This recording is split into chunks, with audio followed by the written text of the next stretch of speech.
చెప్పరేళ్ళగా శానమాడు size రాదు.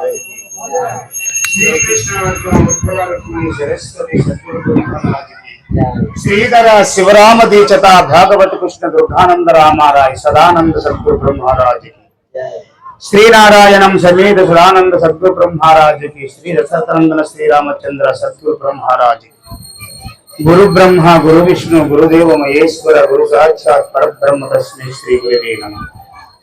రాముడి మీద పాట పాడేసి బోధలో ఎంతమంది కోరిక సభ అధ్యక్షులకు సభ గౌరవాధ్యక్షులకు సభ అలంకరించిన సోదరి సోదరులకు నా ద్వాదశ నమస్కారం చేసుకుంటూ నాయన ప్రభు రామచంద్ర స్వామి కరుణించవా,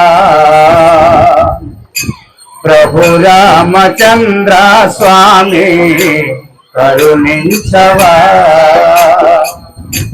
మీ పాద భక్తులకైనా మీ పాద భక్తులకైనా రక్షించవా, ప్రభు రామచంద్ర స్వామి కరుణించవా, ప్రభు రామచంద్ర స్వామి కరుణించవా, మీ పాద పద్మములను సేవ చేసమయ్యా, మీ పాద పంకజములు వేడుకున్నమయ్యా, దయలేదమా పైన దయలేదమా పైన సద్గురునాథా, ప్రభు రామచంద్ర స్వామి కరుణించవా, ప్రభు రామచంద్ర స్వామి కరుణించవా, మీ నామమే మాకు ఎంత మధురమయ్యా, మీ గానమే మాకు పంచభూతమయ్యా, దర్శించవా స్వామి దర్శించవా స్వామి పరమేశ్వర, ప్రభు రామచంద్ర స్వామి కరుణించవా, ప్రభు రామచంద్ర స్వామి కరుణించవా, మీ పాద భక్తులకైనా మీ పాద భక్తులకైనా రక్షించవా, ప్రభు రామచంద్ర స్వామి కరుణించవా, జనన మరణమూలన్నీ తొలగించుమయ్యా, జనన మరణమూలన్నీ తొలగించుమయ్యా, ఏడు మెట్టుల పైన నిలిచి ఉన్నవయ్యా, మా బాధలన్నీయో మా బాధలన్నీయో తొలగించువా, ప్రభు రామచంద్ర స్వామి కరుణించవా, ప్రభు రామచంద్ర స్వామి కరుణించవా. జై సత్య బ్రహ్మరాజుకి. ఇప్పుడు బోధలు విన్నారు మా నారాయణ స్వాముల వారు, మన బొబ్బయ్య స్వాముల వారు కామశక్తిని బోధ బాగా విన్నారు. ఇవాళ పరమ సుకృత అమృతస్వధనమున శ్రీరామచంద్ర నవములందు ఈవేళ నోనాం గ్రామమందు భక్తాదులందులు వాళ్ళ గ్రామమందులు పెద్దలైన చిన్నలైన సోదరి సోదరులకు కూడా నా ద్వాదశ నమస్కారం చేసుకుంటూ ఈ రోజున భక్తి బృందముల్లో జ్ఞానమీరాగ తత్వములు ఎరగనన్నకి అందరు ఉన్నారు కాబట్టి అమ్మ కొద్దికుండు సాధన సంపత్యయుగల సాధుకుడక నరుడు కోర సంసారమునం బాధపడలేక స్తన పుణ్యోదయమున గురును గాంచి నురుతారా భక్తి శరణనే మొక్కే మరి మారి యుక్తి బోధా చేయుము పుణ్య పురుషమా బంట్లాపు సాధించదగు ముఖ్య సాధనని పలుకే నురుతారా భక్తి శరణనే మొక్కే మరి మారి యుక్తి. నాయన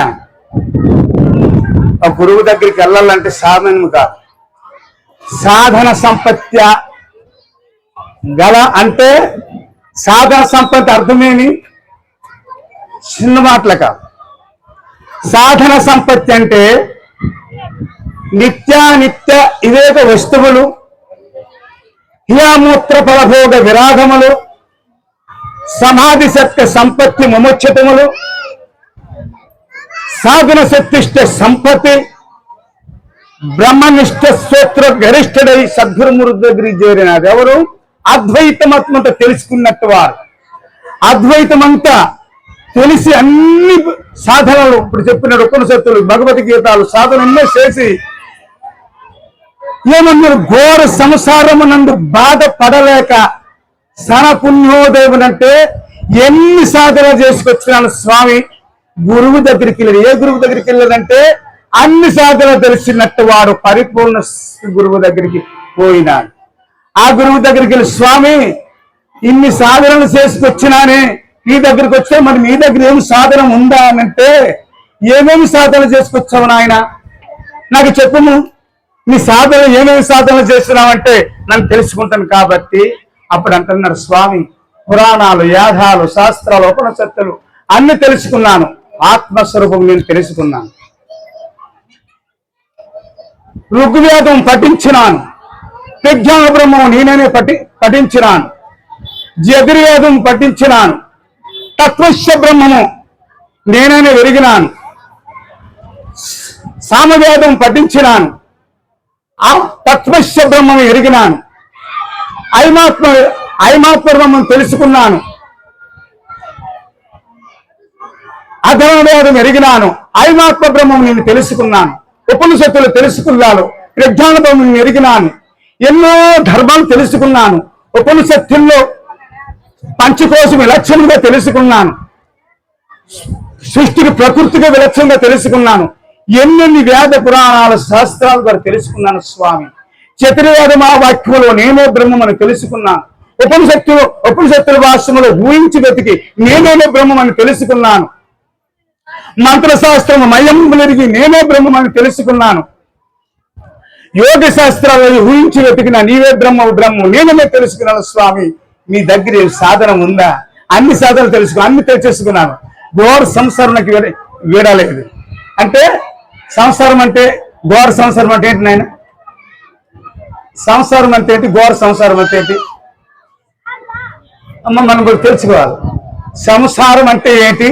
ఘోర సంసారం అన్నాడు ఇక్కడ ఆయన. ఘోర సంసారం అందు బాధపడలేక సన పుణ్యోదయం అంటే పుణ్యోదయం వేదాంత సారములో పుణ్యం అంటే లాస్ట్ మెట్టు, అడిగి తిరిగిలేదు. అటువంటి పుణ్యము గడించుకొని వచ్చి గురువు దగ్గరికి చేరితే అప్పుడు అంటున్నాను, నాయన ఇన్ని సాధన చేసుకొచ్చావే, నీకు మళ్ళీ ఏ రోజు సాధన ఉన్నదని చెప్పితే నాదే తప్పు, మరి ఇంకా సాధన మనం మొదలుపెట్టి చెప్పానంటే అంత తెలిసినట్టు వాడు అయ్యా, నీకేమి చెప్తే నాకేమి లాభము? అప్పుడు అన్నా, నాయన ఏ సాధన నీకెందుకు అన్నారు. ఏ సాధన నీకెందుకు, విషయానికి పనికి రాదు వినుమాయ్యా, ఏ శోధనిసే విన్నది ఈ సాధన లేని బోధనికి ఎరుగుతూ వినను. నాయన ఏ సాధన నాయన ఏ గురువు దగ్గర తెచ్చినాను సాధన లేని బోధ, ఏ సాధన నీకెందుకు విషయానికి పనికి రాదు వినుమాయ్య, ఏ శోధనిసే విన్నది ఏ సాధన లేని బోధ మెరిగింతు బాబు, సాధనలందు మరిగితే రాగను. మరి ఇక్కడికి వచ్చావు నాని ఏ సాధనని బోధ చెప్తాను, మళ్ళీ సాధన ఉన్నది అంటే నేను చెప్పను. మరి ఏముంది స్వామి, ఏ సాధనాల జోలి నేనొల్లాననే నీవు భాషా శేషితివేని పరిపూర్ణ బోధని కలిగిస్తాను, నీకు పరిపూర్ణ బోధ కలిగిస్తాను. ఇందులో సాధన మరగంటలు అది ఏమి చెప్పు స్వామి అంటే అప్పుడు ఏమంటున్నాడు పుణ్యోదయం అన్నంటే స్వామి ఏనాడు ఎక్కడ ఉంటును ఎక్కడ తెలుసుకున్నాను ఇటువంటి వాక్యాలు చెప్తున్నావే నన్ను ఏ సాధన మరగకుండా సాధన చేసుకొచ్చినానే నాకు చెప్పుమయ్యా అన్నాడు. ఏడన్నాడు అన్ని సాధన తెలుసుకున్నట్టు వారికి మరి సాధనకు అక్కర్లేదు దానికి మరి అది కూర్చొని నాయన మరి కూర్చొని నిదానముగా నీ వంటి ఎవరు అబద్ధం అంటే ఎవరు నిజమంటే ఏంటి నీకు చెప్తానన్నాడు.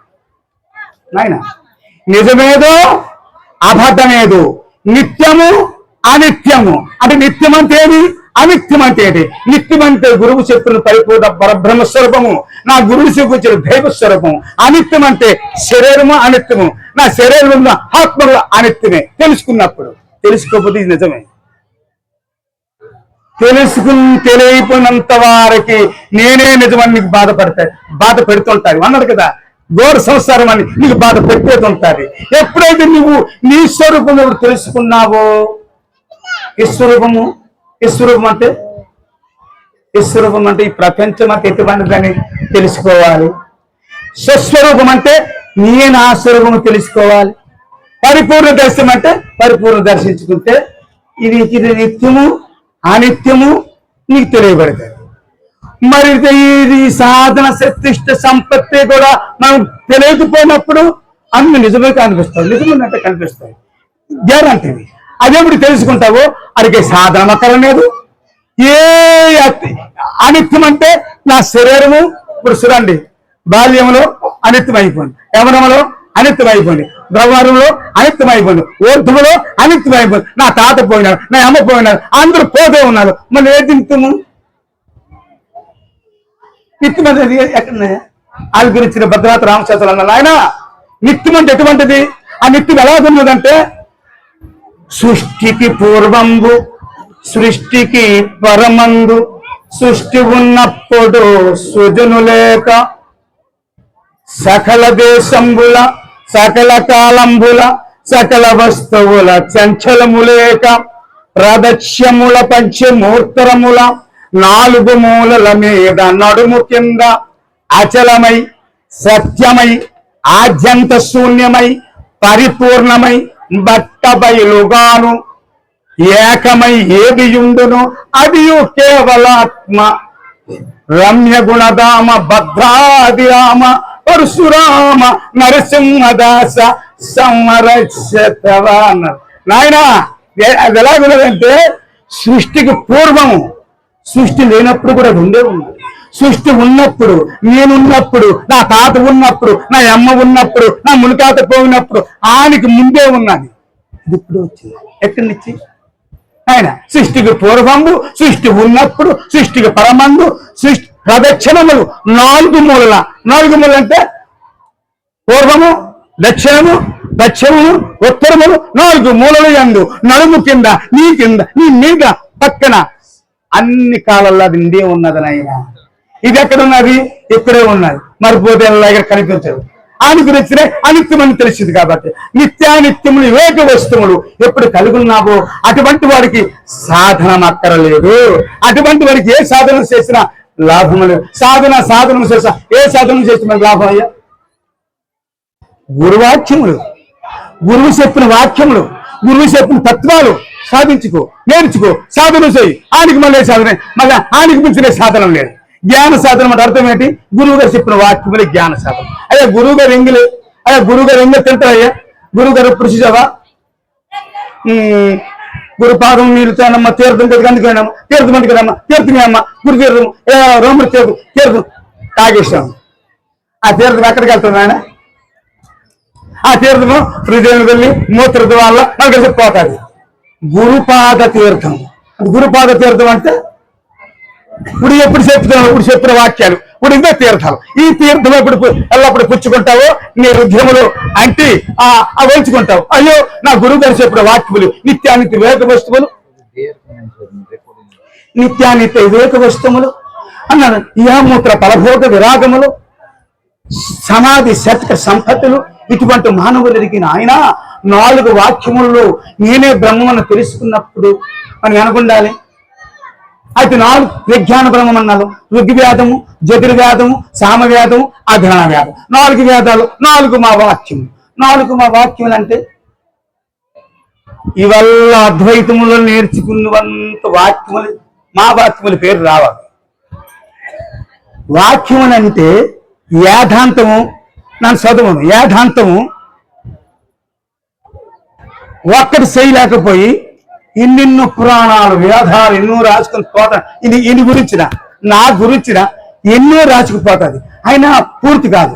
వేదాంతం అంటే వేదం మనకి శరీరం, అంతం అంటే నలుగున్న ఆత్మ.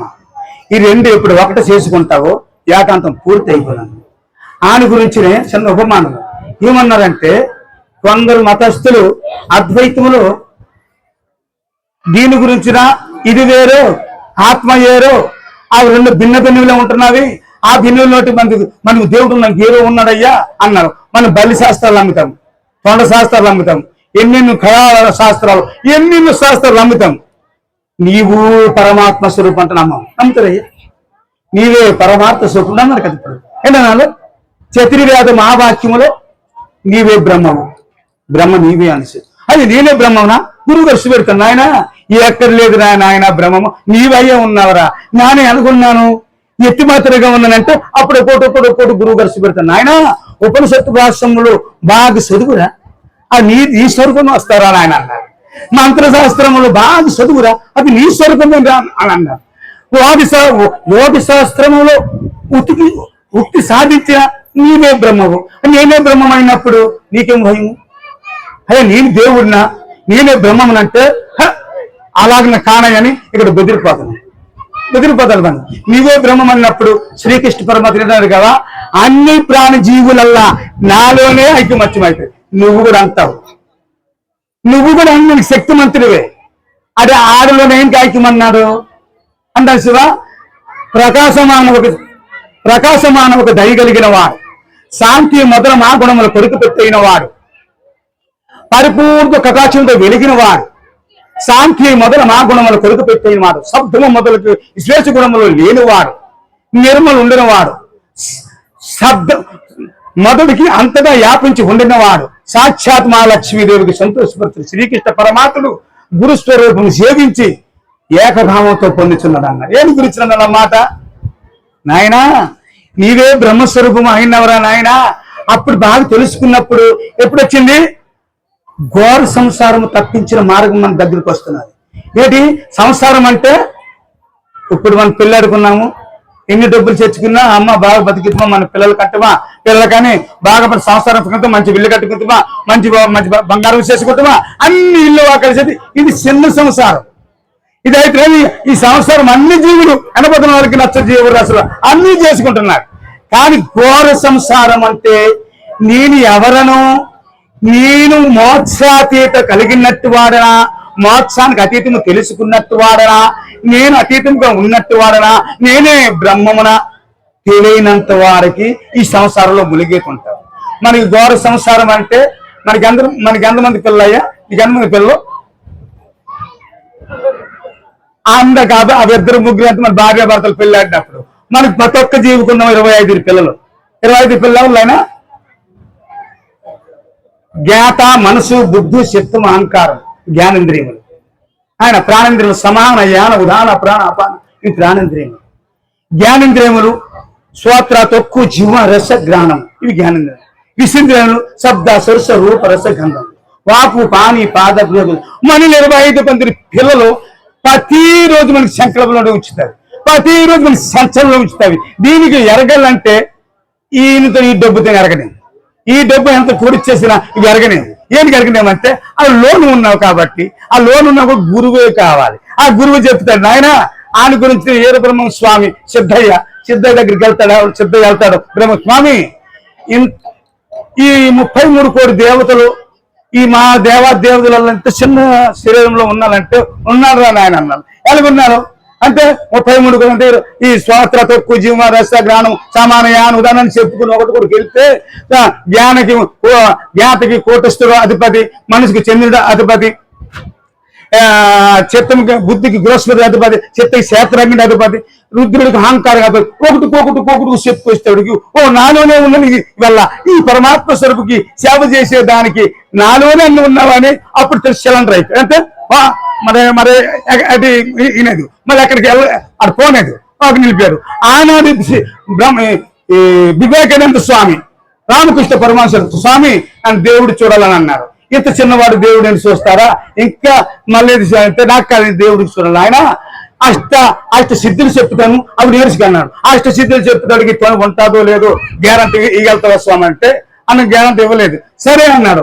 దేవుడు అంటే నీవే గురుస్వరూపం రా, నీవే దేవుడు, నేను ఎలాగున్నాను, నువ్వే తైవుడు దేవతలు ఈ బ్రహ్మం గ్రహానికి చెప్పినాడు, ఆయనకి అని చెప్తే అదొక్క మాటలోటి మనం స్టాండర్డ్ అయిపోయారు. మనం ఎంత చెప్పుకున్నాం టన్నులు చెప్పుకున్నా. ఆనాడు ప్రహ్లాద స్వామికి గర్భంలో ఒకటేమన్నాడు, ప్రహ్లాద సర్వం ఇష్టిహాపయా అన్నాడు. ఆయన ఆ ఇష్టిని పట్టుకున్నామంటే ఏమి ఎవడేడు చేయాలంటే నువ్వు అన్నాడు. అంతకే సార్ మనం రోజు చెప్పుకున్న గురువులు చెప్పుకుంటున్నాం ఏమి అనుకున్నాం, ఏమి మరి ఎన్నాము. ఇప్పుడు ఇక్కడ చెప్పిన మాటలు ఇక్కడ ఎగిరిపోతాయి. రాత్రికి ఏ సీరియల్, ఎన్ని గంటలకు ఏ సీరియల్ అంటే టక్కటక్క చెప్పాలి. ఆయన